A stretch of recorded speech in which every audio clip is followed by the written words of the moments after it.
Hello, people on the lockdown. Coffee. Wait, why don't I have a Glenn is wrong mug? Damn it.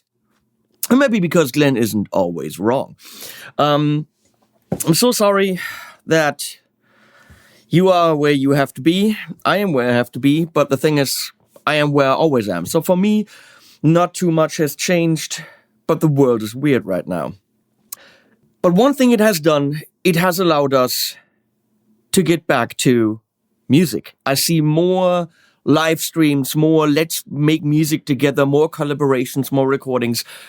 After all this is over, I truly hope that stays because we're all having fun together making music. Now, my good buddy Glenn Fricker has worked with Warren Hewitt and Pro Mix Academy for quite a while. I just checked their courses. Pro Mix Academy has a lot of content for mixing tutorials, recording tutorials, all this stuff. Now, Glenn has worked his ass off for quite a while, combining all his knowledge about recording heavy guitars. And they asked me, hey, can you pimp Glenn's course so you can make some money? And I was like, okay, well, yeah, he's a friend and I love him to death. He really is the sweetest guy. He is.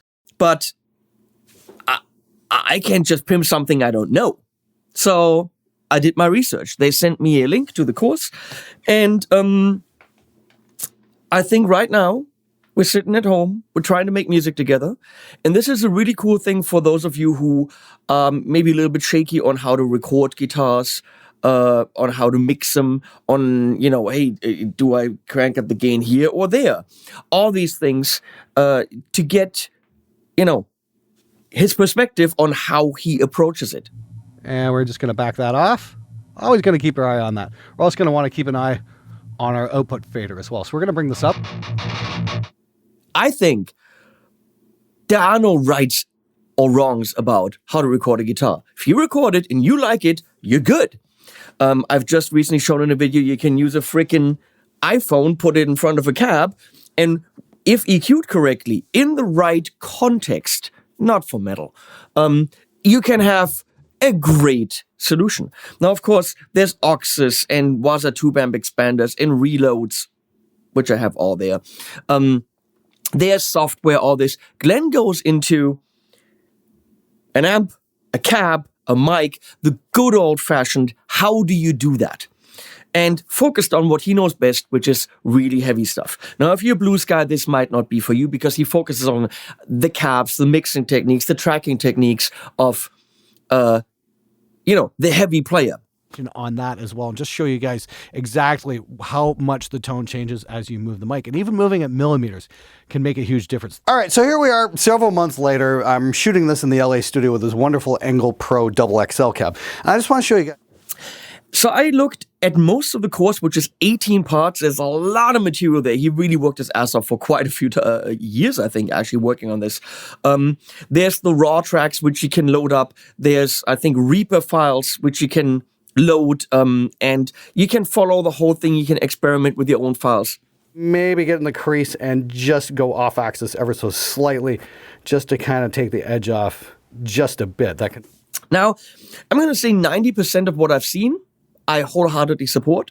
We've increased the gain and we're good to go. Let's see what we get here other than a whole lot of noise. Remember what I said about noise? This is going to be that much worse.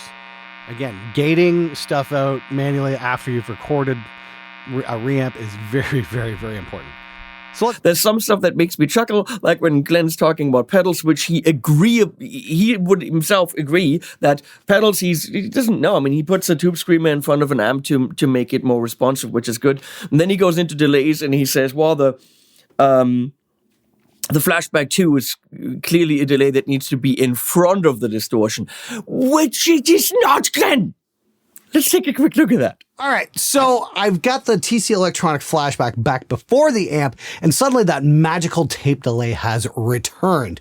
It's just awesome, and it just seemed to have gotten lost in the effects loop, even though it had that wonderful, nice, tight, super metal delay sound going on. I'm not getting this crazy effect that I absolutely love this pedal for. So maybe a normal delay pedal in the effects loop, and then keep this thing in front, because you get...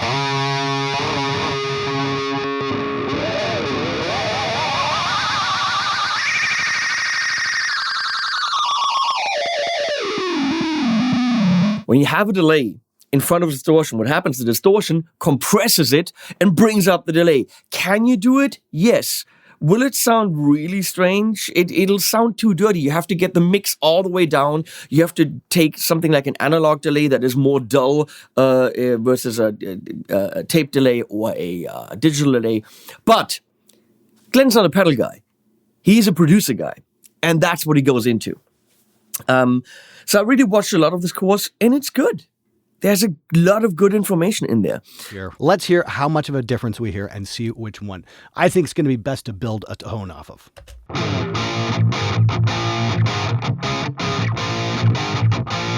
So, yes, I'm pimping it. If you're at home, you want to spend a few days watching this, testing it out, watching it, mixing a little bit, going back to the course, refining it, I think you can absolutely benefit from that. Even if you're not the heavy guitar guy, maybe just for your heavy rhythms while you do different techniques for other things.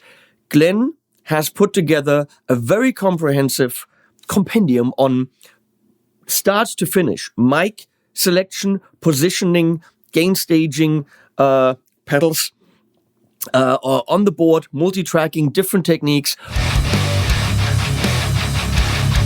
Now, that's the thing. I mean, we've been told mids, and more mids, and there's definitely some truth to that, especially if you're doing like a single 57.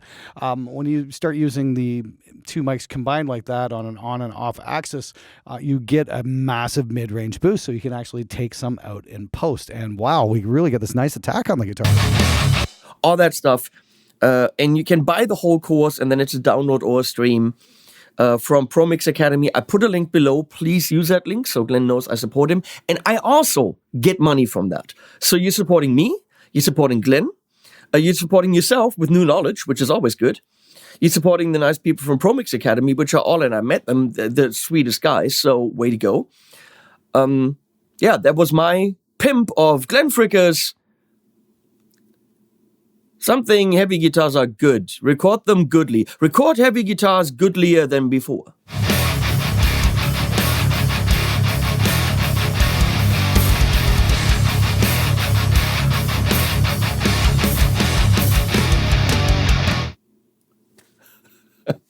Stay safe, people.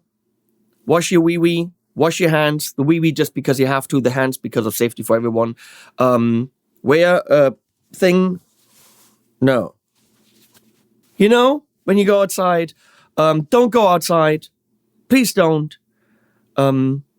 Protect yourself, protect everyone. We're at the beginning of this. It's gonna get worse.